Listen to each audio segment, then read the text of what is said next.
Hi, everybody. Welcome to Travel Trends 2024 Explained. I'm Liz West, and today, with the help of 4 travel experts, we're here to help inspire you for that next getaway.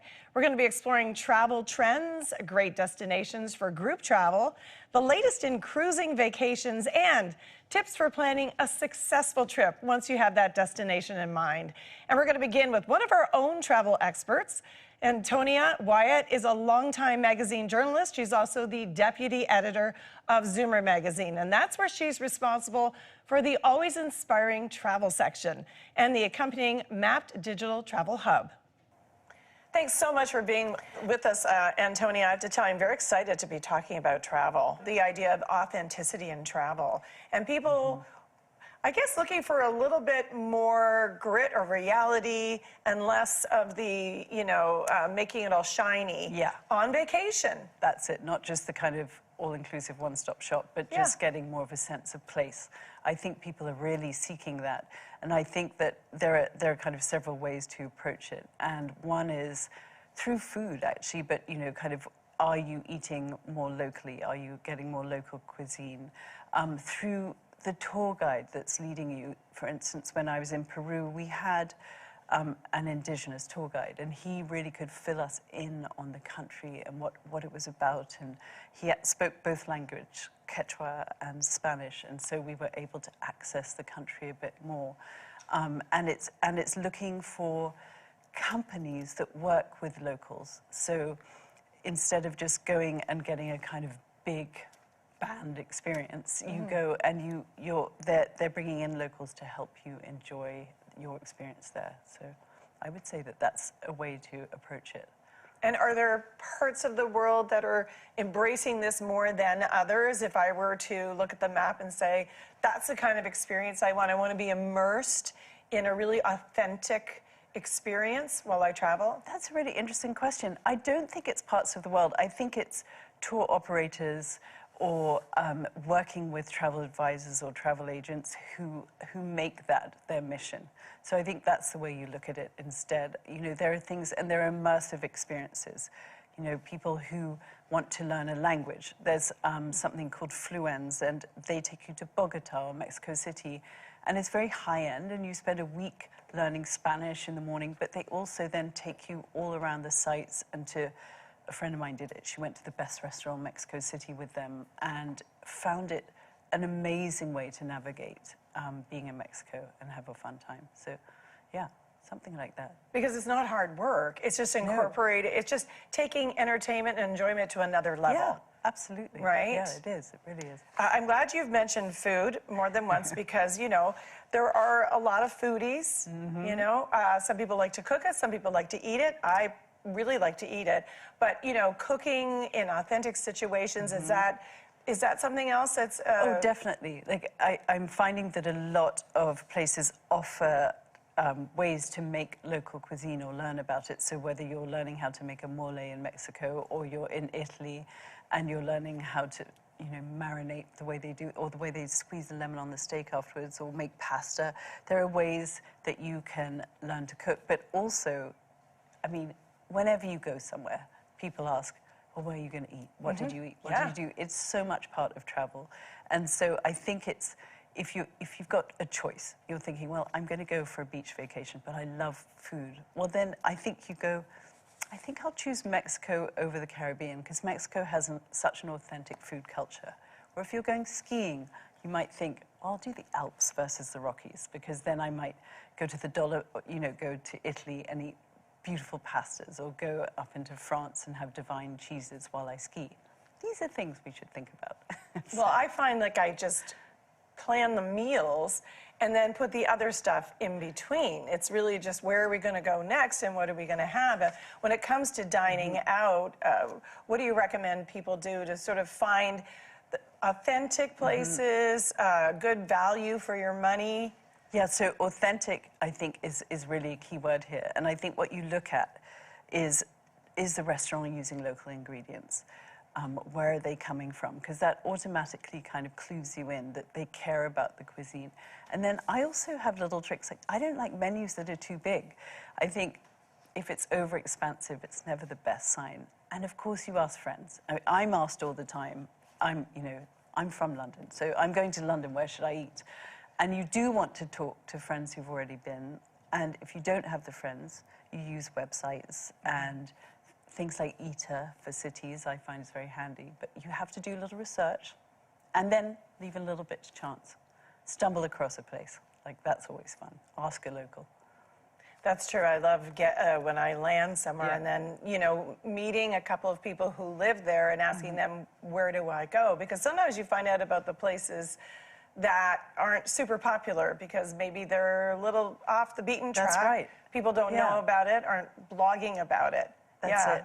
And it might just suit the way you're feeling that day, So I always think, just like with travel, like if you want to be spontaneous, you plan a few things and then you allow spontaneity in between. So okay, I'm gonna ask you for more information on that because I feel like I've got people I've traveled with who everything has to be booked, and then the flip side is my husband who just thinks that when the plane lands, everything is just gonna happen naturally. But how much should we pre-plan when we book stage a trip? Well, I think it's your comfort level, but my feeling is you always.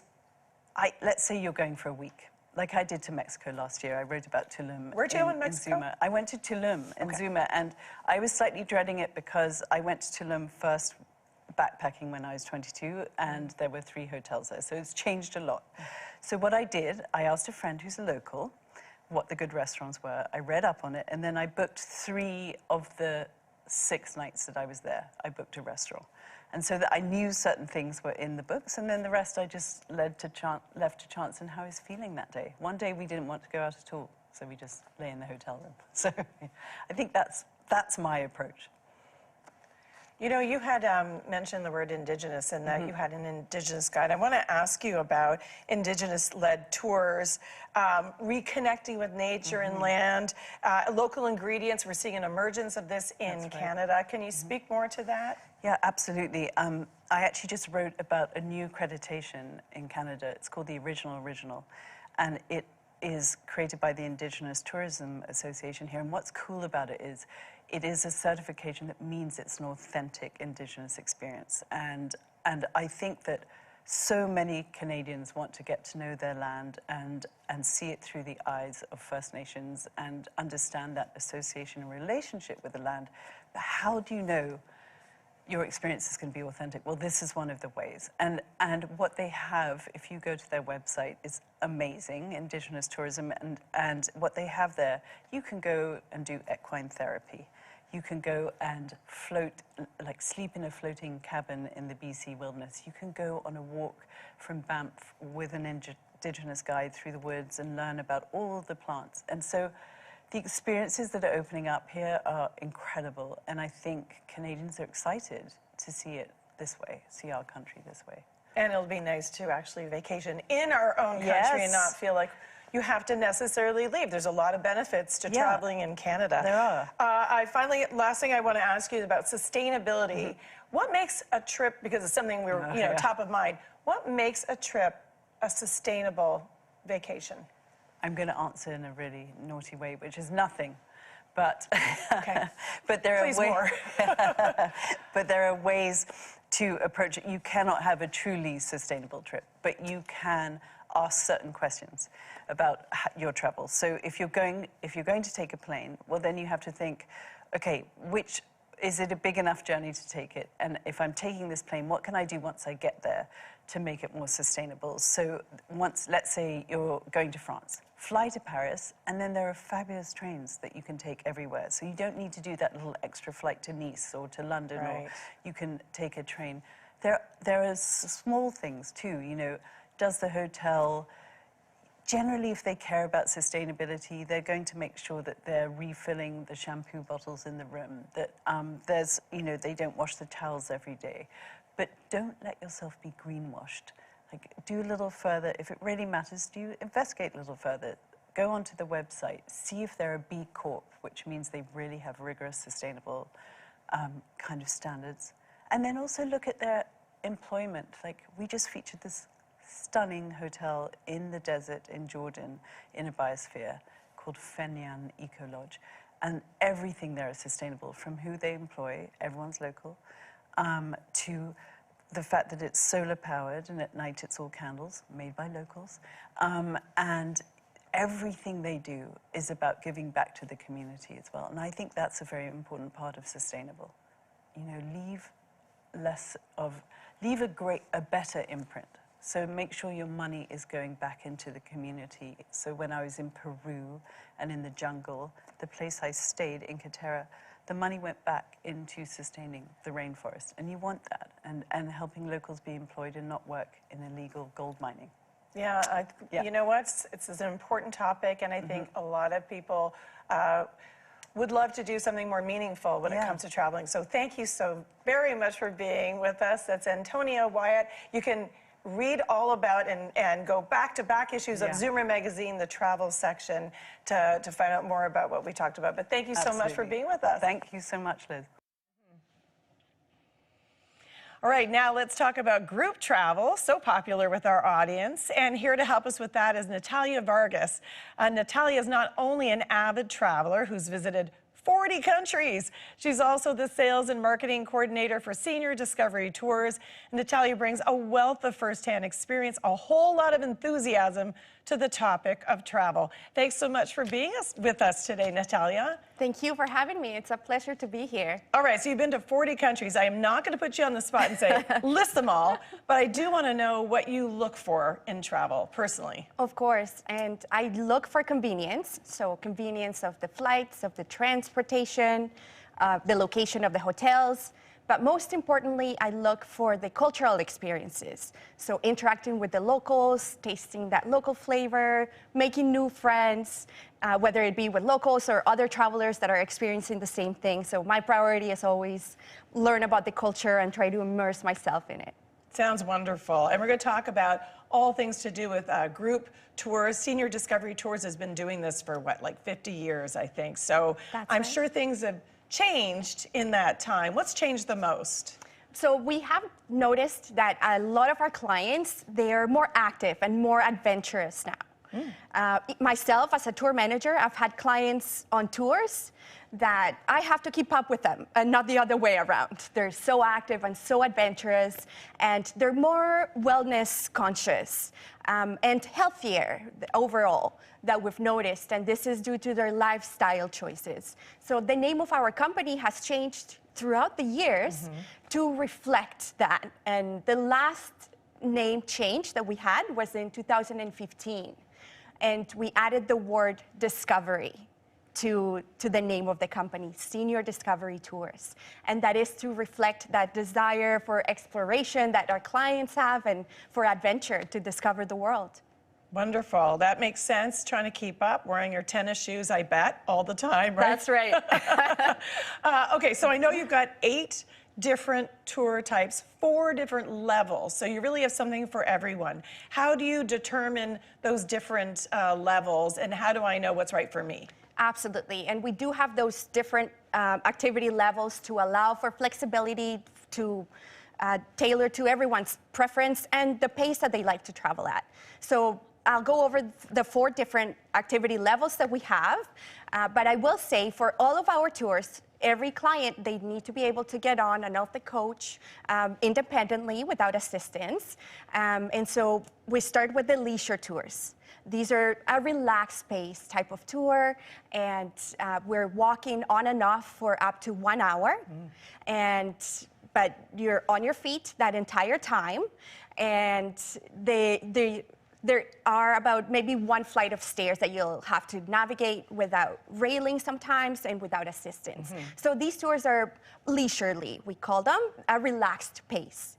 Then we move on to our moderate tours, and we're going into a bit more active, so a bit longer walks. The walks are up to 2 hours when you're on your feet, and you're walking on not so much even ground like the leisure tours. It's more, it could be maybe cobblestones, maybe some hills, and at least 2 flight of stairs that you have to navigate without railing sometimes. So the walks start to get a bit more challenging. And for those of us that like to track our steps and how many kilometers we walk every day. In terms of kilometers for these tours, it would be, we're talking about 3 to 5 kilometers at the end of the day. So overall, we'd be looking about 3 to 5 kilometers for the moderate tours. Then we move on to the active tours, which, as the term suggests, these tours are active, and we're getting into longer touring days, longer walks as well. So we're looking at walks between 2 and 3 hours. You're on your feet that entire time, and you're walking again on uneven grounds, cobblestones, hills, stairs, and at the end of the day, your device will say anywhere from 5 to 7 kilometers that you walked. And then we have our energetic tours, which require a lot of energy and very good mobility. These tours are more than 3 hours of the walks, so longer walks and more activity. The walks are more rugged terrain, so it can be challenging. This is only for the very fit and active travelers, and so they do require great mobility. And in terms of kilometers, at the end of the day, it could be anywhere from 5 kilometers up to 13. So very, very active, even difficult, for someone like me. Yeah. I'd have to go to one, and my husband would have to do a different one. But that would be okay, right? Absolutely. What do you get when you book one of these tours? Well, our tours are very inclusive. Basically, what is required from the client is pick a tour, get excited, and pack your bags and get ready to go. Love it. We do the rest. We do all the planning, we book all the accommodations, all the flights, all the transfers. A very important aspect of our tours as well is that every tour goes with a tour manager that's always there with the group, making sure that everyone is having a good time, that the itinerary is going smoothly, that everything is going well. So every tour, no matter the type of tour, goes with the tour manager. We also have expert local guides who tell us everything about the culture and the history and everything that's happening in the area. And there are very unique aspects of our tours and the components that we include. For example, home pickup and drop-off. So we pick up our clients from their door, drive them to the airport, on their return, pick them up at the airport and bring them back home. And we do this all over Canada from most Canadian cities. So it's very carefree. And another big thing is that the travel insurance is included with our packages. So we include the medical, trip interruption, baggage for outside of Canada.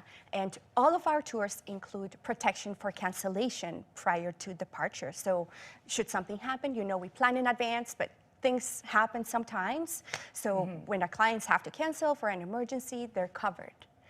And I don't know about you guys, but when I'm booking a tour and I'm preparing or a trip for, my finances, some things start to add up. Like, for example, the tipping. You don't think I'm doing this tour, but maybe you should tip the driver and the local guide or the hotel staff, the restaurant staff. And all of those tips, all the taxes, all those extra fees that you may not think about and account for, they're all included. So you really know what you're getting. And if I'm traveling solo, I imagine I'm welcome to join a group, and what does that involve? Absolutely. We have single travelers in all of our tours. I will mention that the prices of the tours are based on 2 people sharing the room, so there is a single supplement. But we have a very special program, which is our roommate matching program, which is very successful. So what happens is when we have a solo traveler that maybe they don't want to go on their own, not that they would be on their own, of course they'd be with the group and with the tour manager, but they want to share the room with someone, and they don't have, friends or family that they would like to go on that specific tour. So they get added to this list, and then when another solo traveler inquires about that tour, when they're added to the list, they've given us the permission to provide their contact information to the other person that's interested.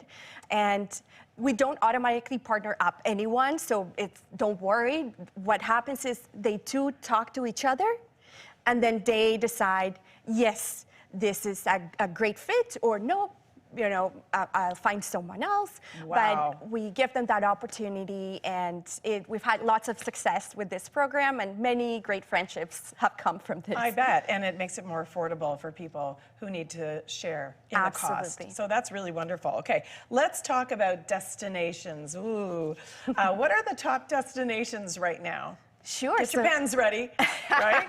That's right. So right now, Europe is the top destination, and that's not only because of the well-known landmarks, it's also because of the different cultures, the rich history, and all the diversity. And we have many, many tours in Europe, and we have different types of tours. We have 8 different types of tours. So from walking and hiking tours, 2 and 3 center tours, stay put holidays, flight and coach tours, rail tours, cruises. So we have all the ways that you like to explore Europe. And, here we love to go south. We like our, we're snowbirds. We think of Florida, we think of Arizona, but I know there's other places that offer the sun and the sand, like Spain and Italy. What are the hot spots in those countries right now? Of course, southern Spain is very, very nice, and we have tours to Costa del Sol and Costa Blanca, which are basically for the snowbirds that are looking to get away from the cold weather here.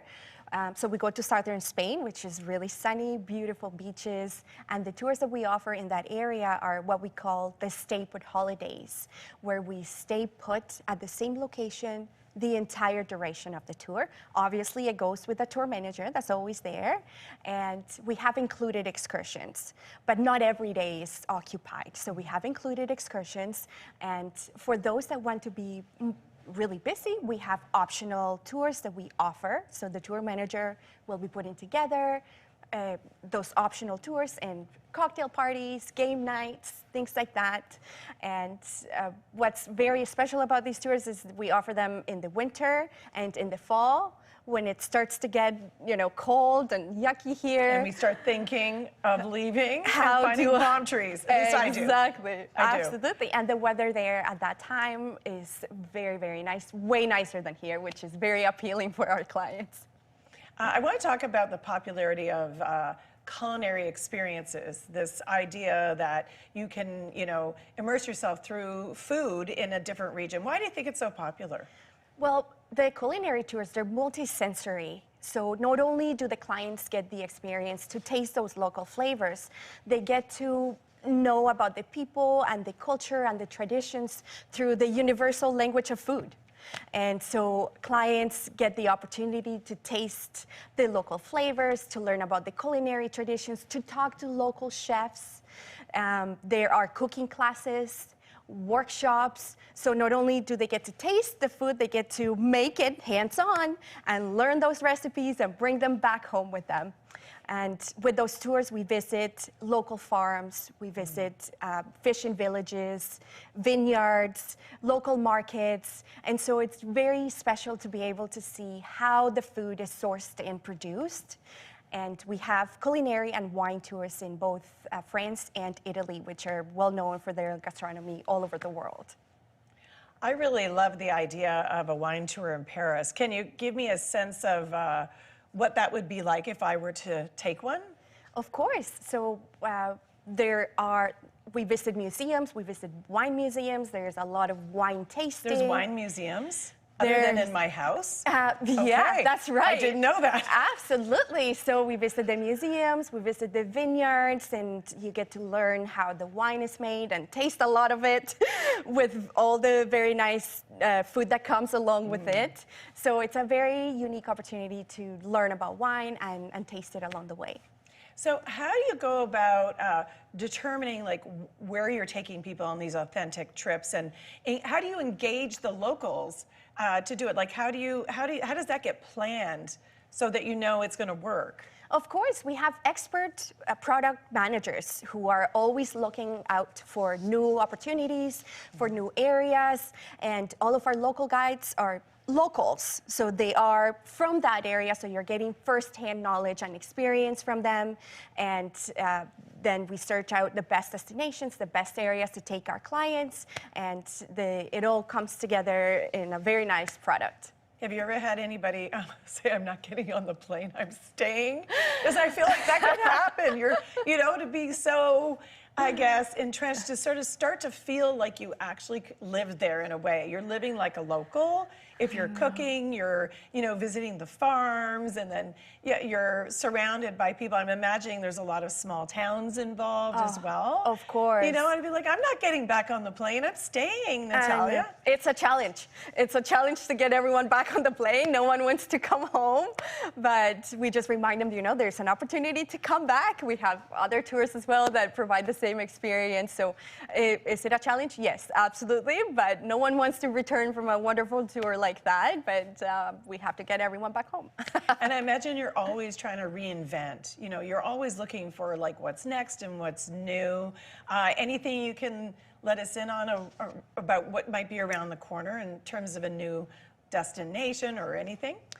Well, we are always coming out with new tours. So we're always putting together new itineraries and looking out for what's out there that we haven't done yet. So we have a lot of walking tours that are being introduced. The walking and hiking tours have become very popular. So we have a Swiss Alps walking tour that's it's going to be beautiful. So we're always coming out with different types of places that we haven't been yet and that we'd like to go. And I imagine just talking about how you have the guide, I forget what you called him, but the person that's with you.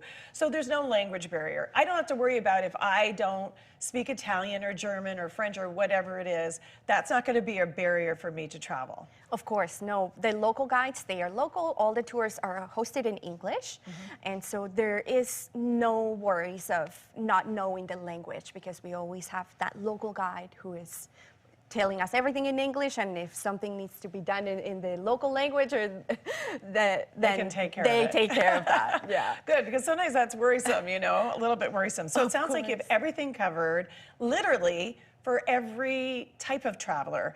And I understand you've got a special offer for everybody who's watching. Absolutely. Can you tell me what it is? Definitely. So I'm happy to share. We are offering $100 off per person for all the viewers, and on any tours that are booked by May 31st, 2024, and using the promo code Summit 2024. I believe it's going to come on the screen. Yeah, it's probably on the screen. And so it's $100 off per person on any tours that are booked by May 31st, 2024. That's a fantastic offer. Thanks so much for being here, Natalia. Happy travels. It'll be 50 countries the next time I see you, won't it? I bet. All right. Some of us love to travel by land. Others love to go by water. And in fact, almost 36 million passengers are expected to take a cruise this year. That's up from 32 million in 2023. So getting to explore a variety of cities with ease, unpacking once, it makes this way of seeing the world very popular with our audience.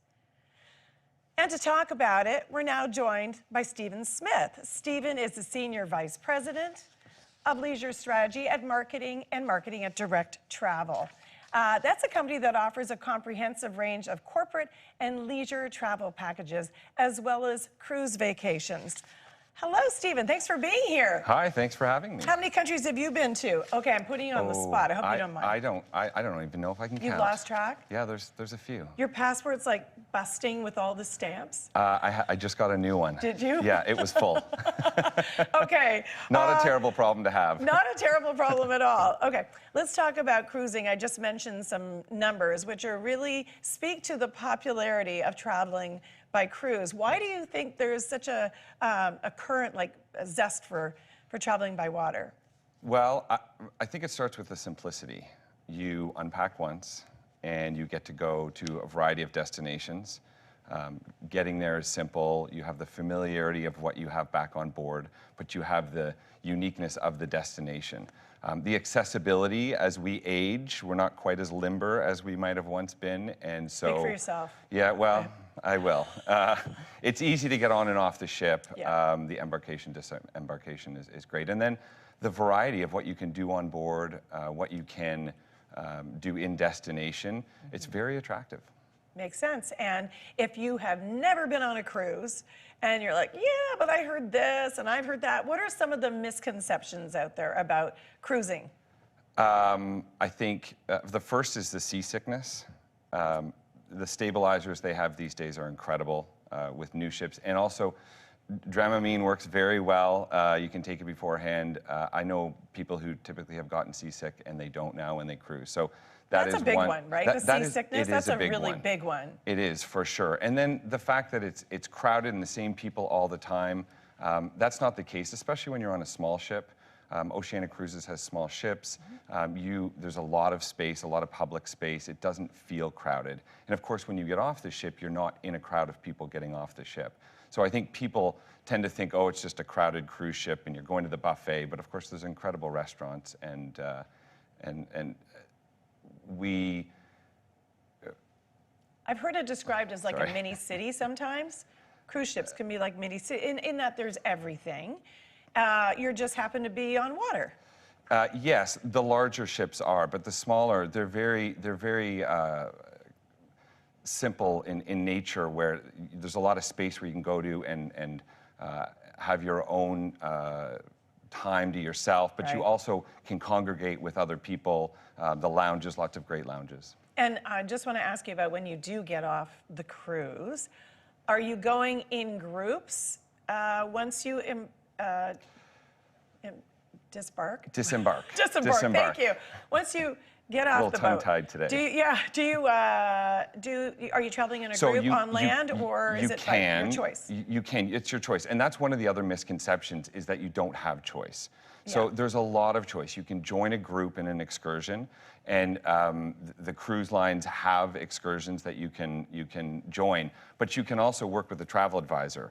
Create your own excursion, create your own experience. So, and then you can also go off on your own. What I often like to do is in the morning, I do an excursion, and then in the afternoon, I'll go off and I'll explore myself. So a lot of choice, a lot of variety.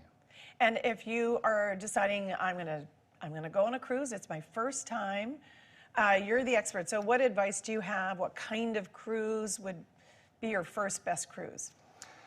So I think my tongue-in-cheek answer would be wherever you want to go next. Oh, but it could be true. And it is, because there's so many great destinations. But I think if you're a little nervous about the experience, the Caribbean is a great destination. It's close to North America, it's close to Canada. So it's a great destination, easy to get to. A lot of cruises depart out of Miami and Fort Lauderdale. But you can also look at Alaska, great destination. So much adventure. A lot of great experiences, very unique destination. And then one of the areas that I don't think people think of is the Canada-New England cruise. So if you were to go in the fall, see the fall foliage, great first cruise. You're close to home, but you're seeing things that, especially if you're from inland, you're seeing a part of the country that's just incredible. Since you brought it up, how long roughly does it take to do that cruise? 7 days typically. Okay. Yes. So it's completely manageable. Yeah, 7 to 10 days is a great length for a first cruise. For a first cruise. Yeah. Okay, thank you for that. We talked about how you disembark and you, if you choose to, and you get to explore. And I know that the exploration can be curated. So how does that happen? Does the cruise line curate where the passengers can go? So they do. There are some incredible departments at the cruise lines that build these shore excursions, and they work with local operators, and they take feedback from clients, and they'll adjust them as they go along. But also, if you want something different, you can work with a travel advisor. It's a great way to build an experience that you prefer. And at Direct Travel, we can create almost anything. I love the story of... I bet you can. Yeah, well, I love the story of the Sistine Chapel, where it's always very busy. We can get you in the Sistine Chapel when there's nobody there. Buckingham Palace... Is it legal, though? It is legal. Okay. I promise you. All right. We know a few people. You heard it here. You heard it here. Your phone's going to be ringing on that one. That's right. And things like Buckingham Palace. Yeah. Typically, you watch the changing of the guards from behind the gates. We can get you inside the gates. Now, it costs a bit of money, but it's all about the kind of experience you want. So if you want something really exclusive, we can do that. If you want something a little more simple, you want something more active, we can build that for you. So it's about working with a travel advisor, getting that relationship, understanding the kind of experience you want, and then they'll go find it for you. We work with hundreds of operators around the world. Okay, let's talk about this idea of an immersive travel, a tour. Let's break it down. What does immersive tour even mean? It means immersing yourself in the destination, in the culture, in the cuisine. Natalia talked about it a little bit, I think. And so, for example, let's say you were in Alaska on that first cruise and you went on a fishing excursion. You went and caught some fish. You could take it to a local restaurant. They'll cook it up for you and have a meal. That's very immersive. You're going out and you're enjoying the excursion, but then you're also enjoying the food and talking to the chef about how they prepare it. Same thing in Italy. You can accompany the ship's chef off the ship to a market, buy some food, bring it back. They'll prepare it for you for your meal. I also was in Brazil, and we went about an hour inland, and we were able to go to a local tribe, and they included us in a dance that they typically do. So really immersive into the culture and get a feel for how it is in the destination, as opposed to just experiencing it as a tourist. That's incredible. It's you've got me thinking now of all the things I'd like to do. Every time you bring up, like, oh, that sounds great. I never thought of that. Right. And I guess part of it is you come up with ideas that maybe I haven't thought of. Yes. Right? That, and working with a travel advisor, they talk to a lot of different clients. So they have a ton of ideas. They're constantly training and learning. They're going and experiencing the destination themselves. So they're going to bring you ideas. You explain what you want to do and the type of experience you want, and they'll come back with ideas. Amazing. Okay, this term boutique cruising, what does that mean? So boutique cruising has to do with two elements. One is the ship. They're typically smaller ships. Think of a boutique hotel, smaller, unique. The decor is a little bit different. Oceania Cruises spends a lot of time looking at their decor and creating a very unique experience. And then it's also to do with the ports that you visit. So it's the idea of visiting, smaller ships can visit smaller ports, and you can get away from the heavy tourist areas. And so you have a much more unique experience. Can you give me some examples of that? I'm just going to say, I ask because, you know, I've been to places where I've seen the large cruise ships, and I know that's the very standard location, and but I don't know that I've seen the smaller cruises that you're talking about and where they can go. They literally can go anywhere, but take, for example, heading down the coast of South America, going to Punta del Este. You anchor offshore, and then you are taken onshore. It's a small destination, and it's interesting because in the summers it really grows with local tourists, but at the times when we're visiting, it's a lot more intimate, and so you get to see this incredible destination where not a lot of cruise ships visit. And a lot of these ports are hard to get to by land, but by sea you can get there, and they're smaller, so it's really quite incredible. And is that applied to everywhere you can do that? Pretty much everywhere. You know, going up and down the coast of Italy, you don't have to go to Venice. You don't have to go to Rome. There's all kinds of little ports that you can visit. Right, so lots of exploring to do, even if you've done all the major cities that we hear about. Exactly. You mentioned Oceania Cruises. Yes. I want to talk about cuisine because I know that they specialize in a 5-star cuisine. Yes. What kind of food can I expect to eat on an Oceania cruise? Every kind of food. It's incredible. I was just on Oceania Vista last year, and their newest ship, and it was amazing. So Jacques Pépin is the executive chef. He completely redefined the idea of cuisine at sea. What do you mean by that? He put an attention to detail that you typically didn't see. You've got specialty restaurants that differ on each of the ships, and they cater to a different type of food. And the menu changes as you go along, and they'll often integrate local foods based on where you are in the world, local items on their menu. So it is a true 5-star experience. There is a Sunday brunch that I just can't stop raving about on Oceania Cruises because the selection is incredible. The pastries, there's food stations everywhere. They're cooking it for you, eggs any type, any style that you want, fruit, seafood, everything. And it's all laid out in the dining room, and you go in, and It's sort of like a buffet, but it's not a buffet because it's all food stations and it's all prepared fresh for you. So it's really quite a remarkable experience. And they say they have the finest cuisine at sea, and I have sampled cuisine on many cruise ships, and it really is. Well, if you weren't hungry before, you are now. Right. I'm hungry. Wow. Okay. Yes. That sounded delicious. I just imagined eggs Benedict and like all the different ways you can do that, right? Yes. Right. Okay. You're Yes, back. and it's ways that you can't even imagine. That's the best part. Oh, yeah. The creativity that comes into it. You're eating things that you might have on a regular basis, but cooked in a way that you never would have dreamt of. Right. So it's a food adventure at the same time, It which you is. might not always think about if you're on a cruise. Okay. Post-pandemic, a term. They called it revenge travel, which was really about going all out and having like an incredible experience. You know, it is pretty special to do that. Don't you agree?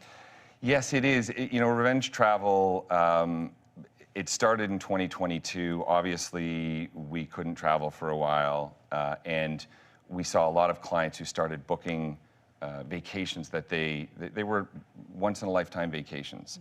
And they weren't as concerned with the cost. Obviously, demand went up, cost went up. It was unfortunate, but people were not that concerned with cost. But an interesting thing happened is they had these experiences that they hadn't had before. And the result was they saw a different way of traveling. And what we're seeing now is people are maintaining that way of traveling. So travel has become so much more experiential. It's about what you want to do, why you want to go. And then we figure out how you go there and where you go. And so it really has changed the way travel is thought of these days. It's so much more experiential. One good thing to come out of it, right? Right. Okay, Stephen, I know you didn't come empty-handed, and you have a private sale to offer the people watching? We do. I'm very excited that we have a private sale with Oceania Cruises from June 1st to June 30th. Okay. And so what we're offering is 5% savings on any published fare. Now, there are a few exceptions here and there. The best thing to do is call your direct travel advisor. I think we're going to have a website on there, dt.ca/Zoomer, where you can go and connect with a travel advisor. And so 5% off, it combines with OCAP, one of their promotions, and as well Simply More, where you've got 2-for-1 cruises, free air, free Wi-Fi, free specialty dining. There's all kinds of additional benefits to it. And it does not come very often where you have a savings on any cruise that you want. So whether it's a 30-day cruise or a 7-day cruise, that 5% savings. Yeah, that 5% can certainly add up. It really does. It may not seem like a lot, but when you look at the cost of everything, it really does add up. Thank you so much for being here, Stephen. Thank you so much. Okay. Now, we know international travel is back to near pre-pandemic levels, and we've heard about some great destinations and some great cruises, but what you need to know is how to ensure it's smooth sailing all the way. So let's turn now to tips for planning and securing that next big trip. We're joined by Caitlin First. She's the Director of Corporate Communications at CAA Club Group. Now, Caitlin is also an avid traveler, and she's here to offer some practical tips on preparing for that next big adventure. Thanks so much for being here, Caitlin. Thank you for having me. Well, we've talked about all the great opportunities there is when it comes to travel, but you know what? There are some details that have to be dealt with. So good that you're here, and you can help walk us through some things. So once we figured out, I know where I'm going, I know how long I'm gonna go for, what's my first step in planning? Yeah, so at CAA, we really are focused on keeping you safe while you're at home, but also while you travel. So we want to make sure that you are inspired, but take care of that documentation. So that's really the first thing that you should be doing once you know where you want to go. Make sure you have your passport. Is it going to expire? You generally want it to be good for about 6 months post the time when you're looking to travel. And then checking any of the other documentation or visa requirements that might be necessary for each location, because it does really differ. So having that kind of thing signed, sealed, and delivered, and then you can focus on some of the fun stuff. So you're saying I have to think beyond just bringing a passport. Like there could be, what other kind of documents are you talking about? Yeah, there are different visa requirements, different documentation, different vaccination requirements, that kind of thing. So you want to make sure you've got all of that in the row before you book. Okay, check your destination's requirements, number one. That's right. Now, nobody wants a surprise when they travel. So how do you know that where you're going is safe? So the really key thing here is to always trust those trusted government sources. You know, we can all go on Google and try to find lots of different things, but those trusted sources are really key. So Global Affairs Canada. And one of the things you want to look for are things like travel advisories. So was there a recent travel advisory? Were there, different ones happening over different periods of time? Get a sense of what's happening on the ground there so that you can really go in an informed way and you know what you're walking into. I want to ask you about the advisories because I think there's usually different levels of advisory, and if you're looking at it for the first time, it might just scare you away. But like, what do the levels mean? When does it mean I should not go there versus I should just be aware of what's going on? Yeah, there are different levels, of course, and I think we saw that during COVID, even different levels associated with that. Really, the best thing to do is to speak to a travel agent. They're going to be able to help you walk through all of those pieces, and they also generally will have an idea of what is going on the ground. So sometimes the advisory itself doesn't give you a ton of information, but it's a prompt, so you can kind of ask some more questions from there. And you mentioned vaccines and also being prepared, like sometimes you need a malaria vaccine or yellow fever. Where do you get that information? And is that something you should always check beforehand? Yeah. Like you might be surprised that you actually do need something? Absolutely. Anytime you're going to go, traveling, especially if you're looking to go somewhere more adventurous, I know our members are looking to see new places and What's that kind adventurous of thing. to you? Oh, for me, I definitely want to go on a safari at some point. Yeah. I think I have to wait for my kids to be a bit older, but yeah, that'll be one. And I'm sure there's vaccines that I'll have to take to go do that. And the trusted person to do that with, of course, is your doctor. So going to speak with your doctor, understanding those vaccines, and while you're there, another important tip for people is if you are taking medication, making sure that you've got enough prescription to last for the duration of your trip, and making sure that you can have it on you when you're traveling, in your carry-on, in its original packaging. That's really important for those of us who may have medications to make sure that not only do you have enough, but you're transporting it correctly. Okay, I did make that mistake. And we spent 5 days in Saint Martin without my husband's medication. And it ruined everything because it was in the suitcase and the suitcase got lost. Exactly. So that's a really great point to bring up. Thank you. Let's stay with the topic of health because where we go might have a different climate.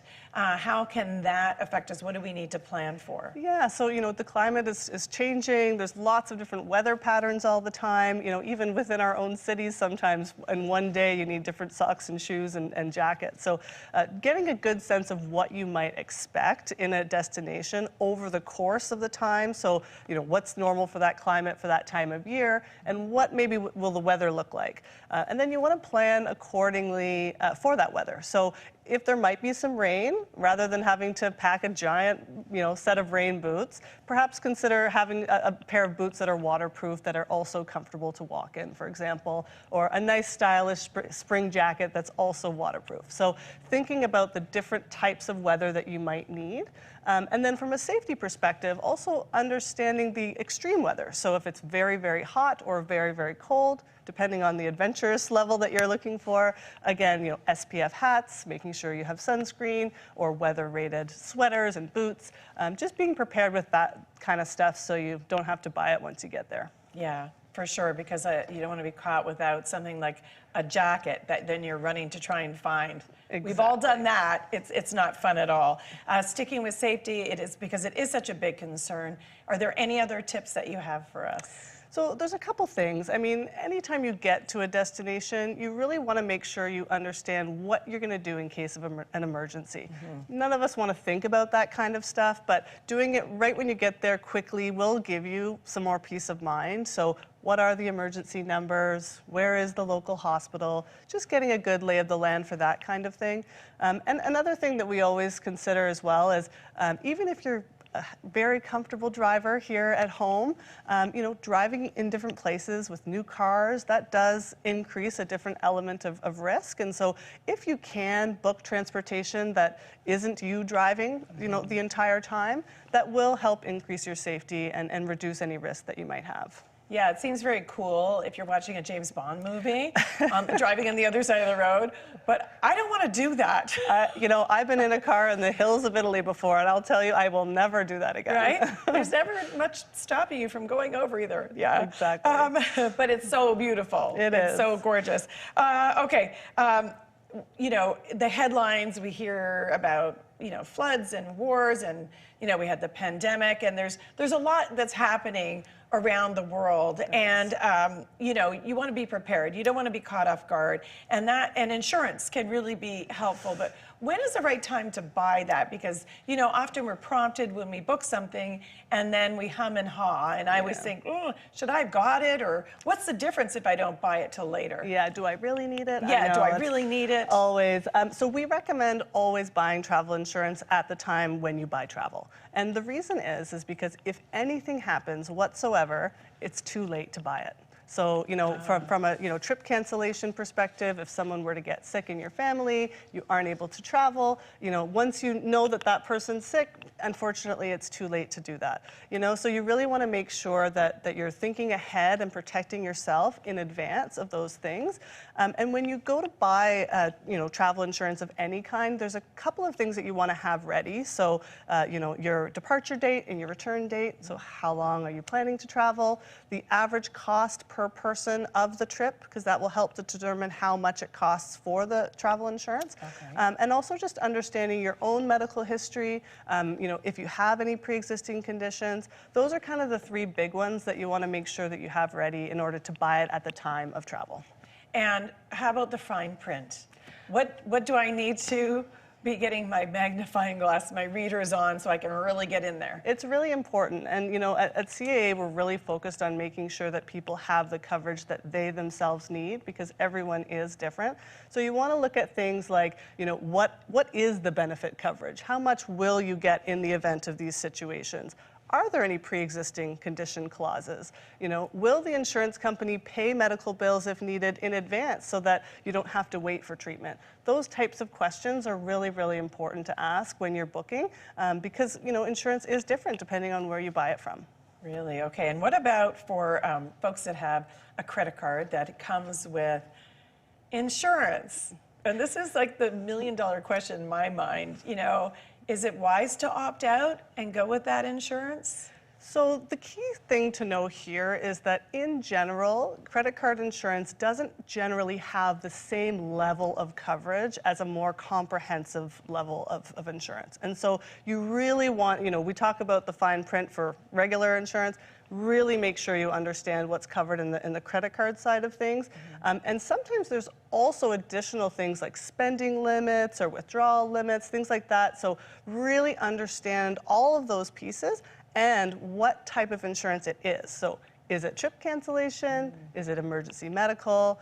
Really go through all of those details if you are hoping to use that credit card insurance. Yeah, that makes complete sense. And what about folks over 65? Sometimes that might be an issue. Yeah, so a lot of people don't realize, but many credit cards don't actually cover people over the age of 65 when it comes to travel insurance. So again, the underlying message here really is around checking all of those details and making sure that you're protected. Because the worst thing is, you know, you have this wonderful trip, you're doing the trip of a lifetime, you know, something unexpected happens, and then you find out, oh, it's not covered. Yeah, adding insult to injury Yeah. sometimes. Okay, so now you've got your trip booked and you bought the insurance and you've read all the fine print. What tips do you have to help us have a smooth trip? Yeah, so you know, once you're sort of at the airport or looking to go to the airport, you really want to make sure, and it's a simple one that I think we've all known for many years, is giving yourself a lot of time. You know, I think, again, COVID taught us We're that. universally stressed out, though, before we leave, and time seems to shrink. I know, but you know, things are different than they were before the pandemic, and there is a little bit more uncertainty. So giving yourself enough time, being able to make it to the airport.